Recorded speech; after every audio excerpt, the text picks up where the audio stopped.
Connaissez-vous l'épopée de la Candace Amarineras, l'une des femmes africaines les plus influentes de l'histoire?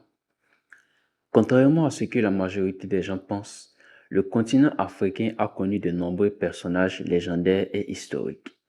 C'est le cas de la femme pharaon Amarineras.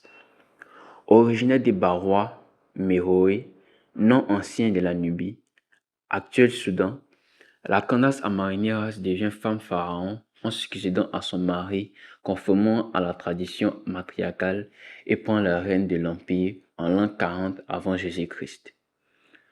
La Candace Amarineras entre dans l'histoire lorsque celle-ci inflige à l'armée romaine une défaite cuisante.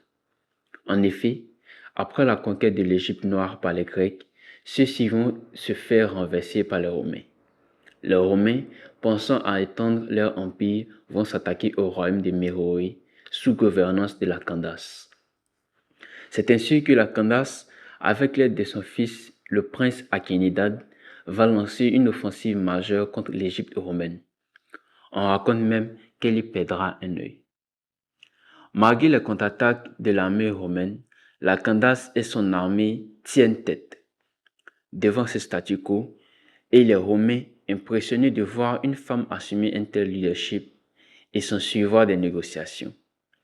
La Candace Amarineras envoie des médiateurs rencontrer Auguste César, l'empereur romain. Les traités favorables aux Nubiens vont voir les Romains se retirer de Méroé. Rome va renoncer d'en faire une colonie comme l'Égypte.